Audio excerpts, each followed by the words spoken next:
Assalamualaikum dan salam sejahtera. Saya Nur Husna Amira binti Rosdi, kru Mysore TV Channel TV PSS SK Stoma.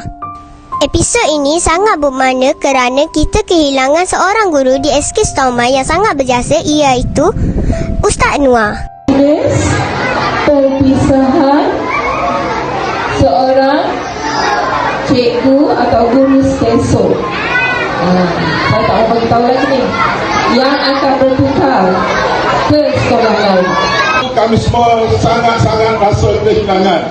Walaupun mungkin 6 tahun Ustaz Anwar berada di sini, sudah macam adik-adik, terlalu akrab dengan beliau. Banyak kejayaan-kejayaan, terutama tenis dan squash yang Ustaz Anwar bawa sampai ke peringkat negeri, kebangsaan dan antarabangsa. Terima kasih Ustaz Anwar, tidak terbalas jasa yang Ustaz curahkan kepada kami semua. Mudah-mudahan di tempat baru SK Padang Hiliran, Ustaz Anwar terus menjadi orang yang hebat sebab makin dekat dengan rumah beliau. Jadi cikgu pun bila Ustaz isi bawah kursa, cikgu luluskanlah. Sebab Ustaz kata nak balik, duduk dekat dengan rumah sendiri. Sini pun duduk kuartus, nanti balik boleh duduk rumah sendiri. Jadi marilah sama-sama kita mudahkan kejayaan, keberkatan, kerahmatan kepada Ustaz Anwar. Mudah-mudahan Allah berkati doa kita semua. Sekian. Bagi saya berada di sekolah ini setelah lebih 6 tahun setengah saya berada di sini, sejak daripada tahun 2020 sebelum COVID-19. Jadi guru besar, saya minta izin ambil masa sedikit sebab ini adalah ucapan terakhir saya. Jadi pada saya untuk meninggalkan esok adalah satu yang amat menyedihkan bagi diri saya lah. Tapi oleh kerana dengan takdir Allah Subhanahu Wa Taala dan juga kehendak ataupun keperluan ahli keluarga saya, jadi saya terpaksa pindahlah ke Kuala Terengganu, yang mana Kuala Terengganu tu rumah saya sendiri. Jadi saya akan balik berada ataupun duduk di rumah saya sendiri setelah merantau hampir 26 tahun.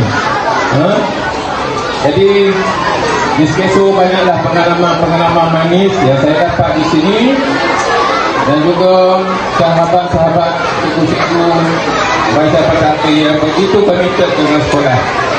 Jadi sebelum saya akhiri ucapan saya pada hari ini, ucapan yang terakhir, jadi saya mohon ribuan kemaafan kepada semua, daripada hujung rambut sampai hujung kaki, jika ada salah dan silap saya selama ini. Kepada guru-guru, sahabat-sahabat yang masih lagi saya tak sempat nak buat apa-apa ataupun kerja yang disuruh saya tak sempat buat, saya minta maaf. Mungkin akan disambung oleh sahabat-sahabat saya lain, Cikgu Kamarul, Cikgu Afi, mereka tu boleh buat. Kena suruh lah, contoh dia boleh buat. Dan juga sahabat lama saya, Cikgu Amiza. Cikgu Amiza, cikgu yang paling garang tu adalah sahabat saya masa di Maktab Pasir Panjang.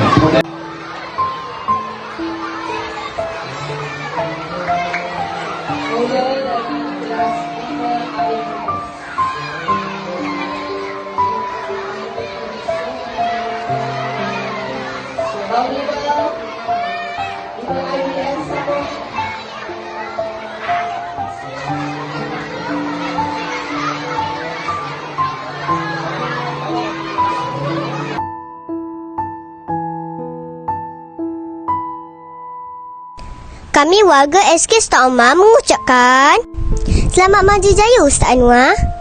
Walau di mana juga, kenangan bersama terpahat di hati. Saya Husna melaporkan untuk Mysore TV. Assalamualaikum.